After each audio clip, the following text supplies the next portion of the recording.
नमस्कार, मेरा नाम मिताश्री रंकावत है। ई लेक्चर लर्निंग में आज हम सी 209 में नॉन फेरस मेटल्स के बारे में डिस्कस करेंगे।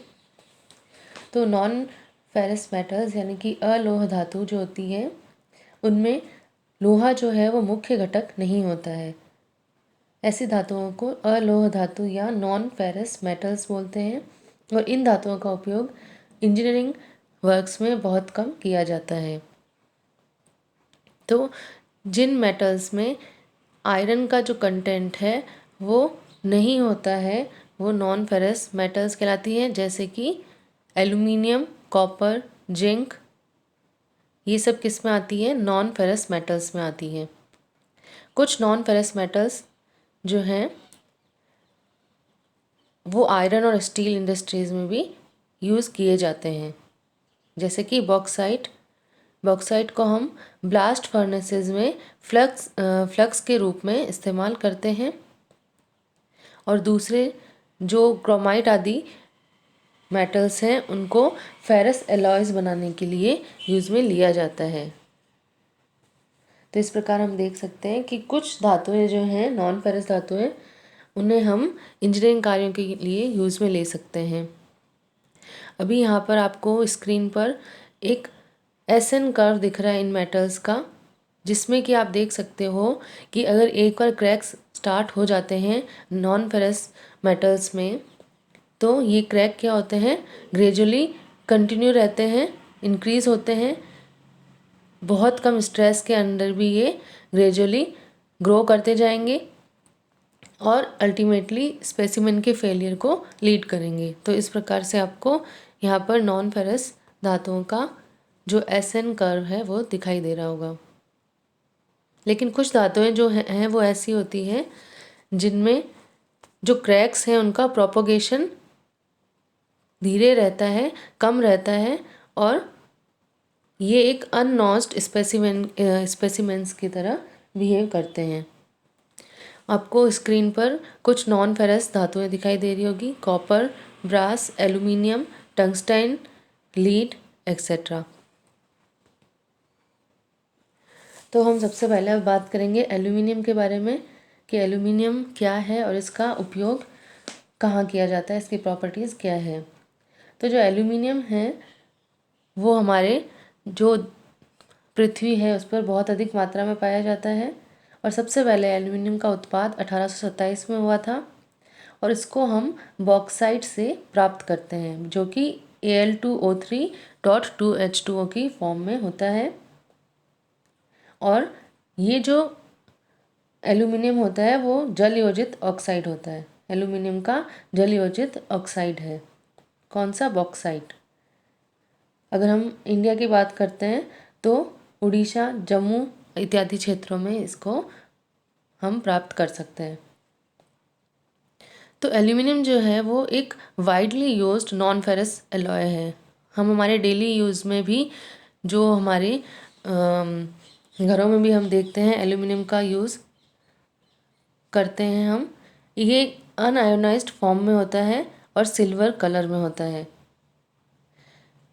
इसमें बिना किसी एलॉइंग मटेरियल को यूज़ किए हुए अगर हम काम में लेते हैं तो बहुत ज़्यादा डक्टाइल होता है और ज़्यादा इसकी जो स्ट्रेंथ है वो बहुत ज़्यादा नहीं होती है, जैसे कि दूसरे स्टील्स वगैरह की होती है। तो अगर हम इसे रॉ फॉर्म में यूज़ करेंगे तो ये बहुत ज़्यादा डक्टाइल होगा। अगर इसके साथ में एलॉइंग मेटल्स मिला लेते हैं हम और हीट ट्रीटमेंट किया जाता है तो ये हार्ड हो जाते हैं और इनमें जो स्ट्रेंथ है वो काफ़ी बढ़ जाती है। इसको हम एलॉय के रूप में अगर यूज़ करेंगे तो हमें हाई स्ट्रेंथ प्राप्त होगी। इसके अलावा जो एल्यूमिनियम की हम प्रॉपर्टीज़ की बात करते हैं तो ये स्टील की तुलना में हल्का होता है और इसमें एक ऑक्साइड की प्रोटेक्टिव लेयर बन जाती है जो कि कोरोजन की रिस्क को कम करती है। इसके अलावा जो एल्युमिनियम है वो मुलायम होता है और तन्य होता है। इसके ऊपर पानी, कार्बनिक अम्ल, नाइट्रिक अम्ल का प्रभाव नहीं होता और इसका जो हम यूज़ की बात करते हैं, अगर घरेलू इस्तेमाल की बात करते हैं तो बर्तनों इत्यादि में होता है और विद्युत तार चादरें बनाने में जो लहरेदार चादरें होती है धातुओं की, और खिड़कियों के फ्रेम और दरवाज़ों के फ्रेम बनाने में इसको यूज़ में ले सकते हैं। तो हम अगर आसपास हमारे देखते हैं एल्यूमिनियम का इस्तेमाल, तो आप एल्यूमिनियम के पार्टीशंस, हम अगर सिविल इंजीनियरिंग यूज़ की बात करते हैं एज ए बिल्डिंग मेटल के यूज़ में, तो आपको एल्यूमिनियम की खिड़की और दरवाजे के फ्रेम्स मिल सकते हैं, और पार्टीशंस में भी एल्यूमिनियम का यूज़ किया जाता है, और इसको हम एल्यूमिनियम एलॉय के रूप में यूज़ करते हैं क्योंकि तब उसकी स्ट्रेंथ हाई होती है। एक आपको स्क्रीन पर डायग्राम दिख रहा है एल्यूमिनियम की जो प्रॉपर्टीज़ है उसको शो कर रहा है कि उसका एटॉमिक नंबर क्या है। 13 एटॉमिक नंबर है। एटॉमिक वेट दिख रहा है आपको, Al सिंबल से इसको प्रदर्शित किया जाता है। इसकी क्रिस्टलाइन स्ट्रक्चर होती है, और फिजिकल स्टेट में इसका जो मेल्टिंग पॉइंट है वो भी दिखाया गया है। इसके अलावा ये एसिड बेस्ड प्रॉपर्टी होती है इसकी, और जैसे कि हमने पहले बात की थी, बॉक्साइट से इसको प्राप्त किया जाता है। एक और आपको यहाँ पे डायग्राम शो हो रहा है जिसमें इसके melting point, density, thermal expansion, modulus of elasticity, thermal conductivity और इलेक्ट्रिकल रेजिस्टिविटी को आप देख सकते हो।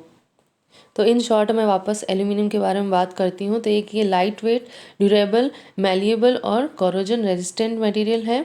इसको हम वाइडली किस में यूज करते हैं, ट्रांसपोर्टेशन और कंस्ट्रक्शन इंडस्ट्रीज़ में यूज़ कर सकते हैं। एरोस्पेस में भी यूज़ में लिया जाता है। नॉन कोरोजिव है, इजीली मशीन्ड एंड कास्ट है, यानी कि इसको हम किसी भी फॉर्म में ढाल सकते हैं। लाइट वेट है लेकिन ड्यूरेबल है।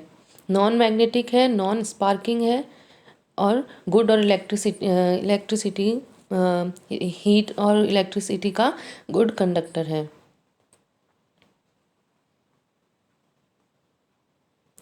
फिर हम बात करते हैं कॉपर की। कॉपर यानी कि तांबा। तो तांबा भी एल्यूमिनियम की तरह बहुतायत में पाया जाता है। ये भी मैलिएबल, डक्टाइल और एक्सट्रीमली गुड कंडक्टर है किसका, हीट और इलेक्ट्रिसिटी का। जिंक की तुलना में यह क्या होता है, थोड़ा सॉफ्ट होता है, मुलायम होता है, लेकिन जो इसकी फिनिशिंग है वो क्या होती है, ब्राइट होती है। और इसके अलावा जो केमिकल, अगर हम रिएक्टिविटी की बात करते हैं तो कॉपर की केमिकल रिएक्टिविटी बहुत ही कम होती है। फिजिकल अपीयरेंस में हम देखें तो कॉपर रेडिश मेटल है, और इसकी एक जो फिनिशिंग है वो ब्राइट होती है। क्रिस्टलाइन स्ट्रक्चर में पाया जाता है, क्यूबिक क्रिस्टलाइन स्ट्रक्चर। लाइट में हम देखते हैं तो ये क्या करता है, रेड एंड ऑरेंज रिफ्लेक्ट करता है।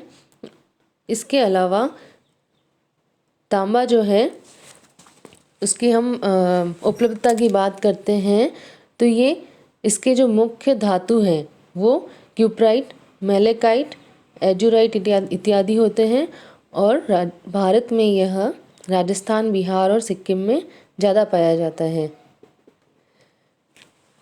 पहले भी हम लोग पढ़ चुके हैं अर्लियर क्लासेस में कि जो तांबा या कॉपर है उसको हमें, ये एक अयस्क है जिसको हम निस्तापन कर करके प्राप्त किया जाता है बेसिमर परिवर्तन में। जो बेसिमर परिवर्तन भट्टी होती है उसमें तांबे को प्राप्त किया जाता है, शुद्ध तांबे को। एप्लीकेशंस की बात करते हैं हम तांबे की, तो तांबे को या कॉपर को इलेक्ट्रिकल इक्विपमेंट्स बनाने के लिए यूज़ में लिया जाता है। देख सकते हो आप स्क्रीन पर कि लगभग 60% यूज़ है वहाँ पर इसका। कंस्ट्रक्शन में बात करते हैं, रूफिंग और प्लम्बिंग में इसको यूज़ में लिया जाता है। इंडस्ट्रियल मशीनरी जैसे कि हीट एक्सचेंजर्स हैं वहाँ पर भी, और एलॉयज़ के इस्तेमाल में भी इसको, एलॉयज़ के रूप में भी इसको यूज़ में लिया जा सकता है। अगर हम कॉपर के एलॉयज़ की बात करते हैं तो ब्रास और ब्रॉन्ज जो हैं, कॉपर और जिंक एलॉय जो ब्रास होता है वो एक लॉन्ग एस्टेब्लिश्ड कॉपर एलॉयज़ हैं। इसके अलावा कॉपर, टिन, जिंक जो कि गन और कैनन्स बनाने के लिए सूटेबल होते हैं। गन मेटल्स के रूप में भी इस्तेमाल किया जा सकता है। कॉपर एंड निकल के जो फॉर्म होता है उसको हम कॉइन्स बनाने के लिए काम में लेते हैं। तो ये इनकी एप्लीकेशंस है। अगर बिल्डिंग और कंस्ट्रक्शन टर्म में बात करते हैं तो वहाँ पर रूफिंग और प्लम्बिंग के काम में लिया जाता है। अगेन एक डायग्राम है जिसमें आपको कॉपर की फिजिकल प्रॉपर्टीज़ के बारे में दिखाई दे रहा है। इसका एटॉमिक वेट क्या है, नंबर क्या है और स्ट्रक्चर कैसी है इसकी। जैसे कि हमने पहले बात की थी, इसकी क्यूबिक क्रिस्टलाइन स्ट्रक्चर होती है। फिर से एक डायग्राम शो हो रहा है आपको जिसमें आपको अलग अलग जगह पर कहाँ कॉपर का यूज़ होता है, किस प्रकार से होता है वो दिखाई दे रहा है। जैसे कॉपर प्लेट है उसको कहाँ यूज़ किया जाता है, कॉपर पाइप्स को कहाँ यूज़ किया जाता है, ये हमने शो किया है। जैसे हीट एक्सचेंजर्स जो होते हैं वाटर टैंक में, वहाँ पर कॉपर पाइप्स का यूज़ किया जाता है। इसके अलावा floor heating system, under floor heating systems जो होते हैं वहाँ पर कॉपर पाइप्स का यूज़ किया जाता है। तो ये कॉपर के जनरल यूजेस हैं। हम बात करते हैं जिंक की। जिंक भी क्या है, एल्यूमिनियम और कॉपर की तरह एक नॉन फेरस मेटल है जिसकी मेटल प्रॉपर्टीज शो हो रही है आपको स्क्रीन पर। सिंबल क्या है इसका, Zn। Atomic mass, atomic number, melting और बॉइलिंग पॉइंट इसके दर्शाए गए हैं। अगर हम फिजिकल प्रॉपर्टी की बात करते हैं तो जो जस्ता या जिंक होता है वो मुक्त अवस्था में नहीं मिलता है। किस में पाया जाता है ये, सल्फाइड, सिलिकेट और ऑक्साइड के रूप में पाया जाता है, किसके, जस्ते के। तो जिंक जो है वो कभी भी मुक्त अवस्था में नहीं मिलेगा। ये जस्ते के जो धातुक होते हैं सल्फाइड, सिलिकेट या ऑक्साइड, इनके रूप में पाया जाता है। अगर हम मुख्यतः अगर बात करते हैं कि इसका अयस्क कौन सा है तो जिंक सल्फाइड जो है वो जस्ते का मुख्य अयस्क होता है। और हमारे राजस्थान की बात करें हम तो मुख्यतः यह उदयपुर के पास में पाया जाता है। इसके अलावा जो गैल्वेनाइजिंग इसका जो यूज़ है वो जनरली कहाँ होता है, गैल्वेनाइजिंग आयरन में, आयरन के गैल्वेनाइजिंग में यूज़ किया जाता है। और 50% से ज़्यादा मेटेलिक जिंक जो है वो स्टील की गैल्वेनाइजिंग स्टील में पाया जाता है।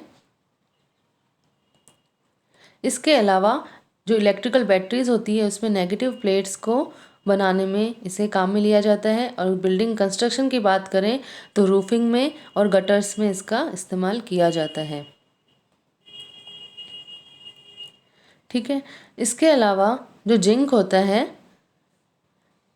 उसके अंदर एंटीऑक्सीडेंट प्रॉपर्टीज़ होती हैं, इसलिए इसको हम सर्टेन जो हमारी बॉडी में सर्टेन कैप्सूल्स, सर्टेन कुछ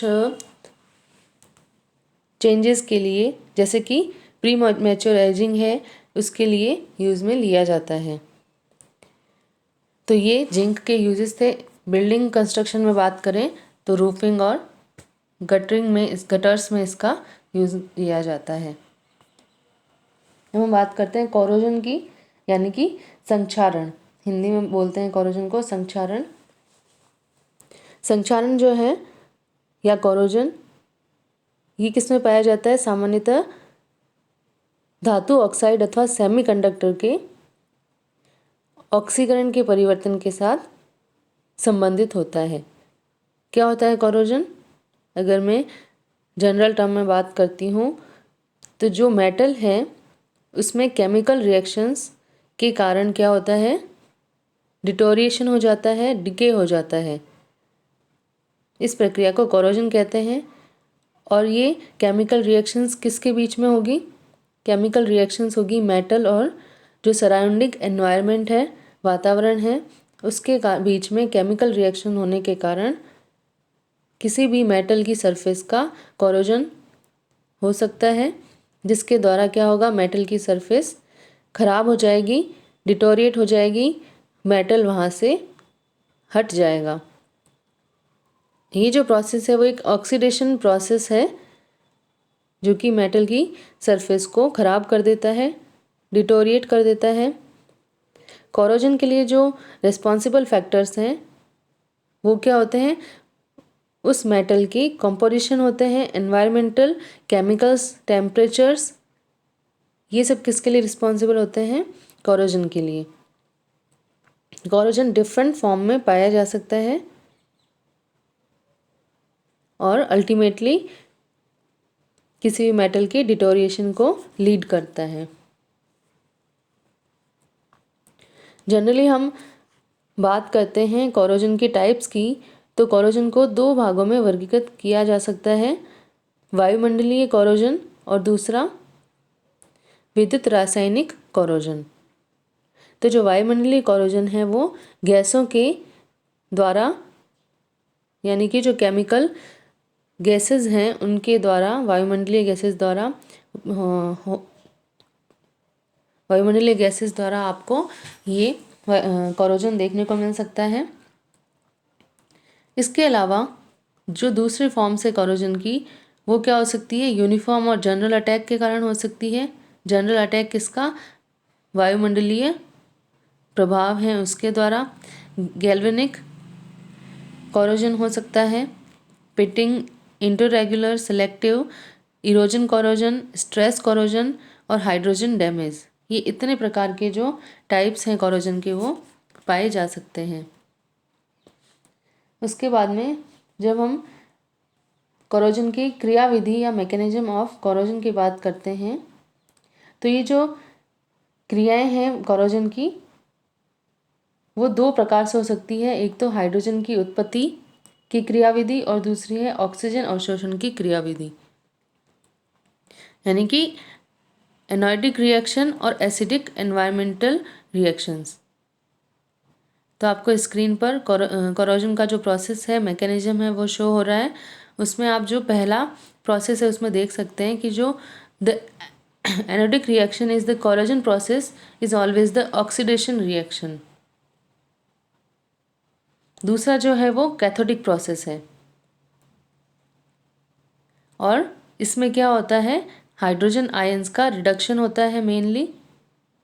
इसके बाद में आपको आगे जो थर्ड रिएक्शन है उसमें देखिए कि जब pH 7 या उससे ज़्यादा होगी तो जो डिज़ोल्व्ड ऑक्सीजन है उसका रिडक्शन होगा एनवायरनमेंट में, और ये किसको लीड करता है, कैथोडिक प्रोसेस को लीड करता है और यूनिफॉर्म कोरोजन को अल्टीमेटली उत्पन्न करता है।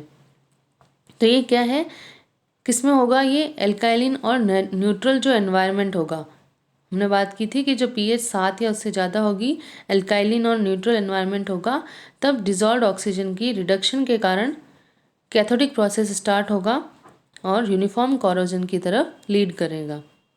तो ये किसका मैकेनिज्म है, कोरोजन का। हम बात करते हैं कि कोरोजन से बचा कैसे जा सकता है। हम अर्लियर क्लासेस में भी पढ़ चुके हैं कि कोरोजन से बचने के लिए अगर हम जॉइंट्स पे बात करते हैं तो use of welded butt joints instead of riveted और bolted joints in new equipment. दूसरा जो है eliminate crevices in existing lap joint by continuous welding और सोल्डरिंग। इसके अलावा use of non absorbent gaskets such as Teflon higher alloys for increase resistance to crevice corrosion. इसके अलावा हम certain type की जो कोट्स होते हैं कोरोजन से बचने के लिए, कोटिंग के द्वारा भी हम कोरोजन से बच सकते हैं। तो ये है हमारे कुछ पॉइंट्स हैं जिनके द्वारा कोरोजन से बचा जा सकता है।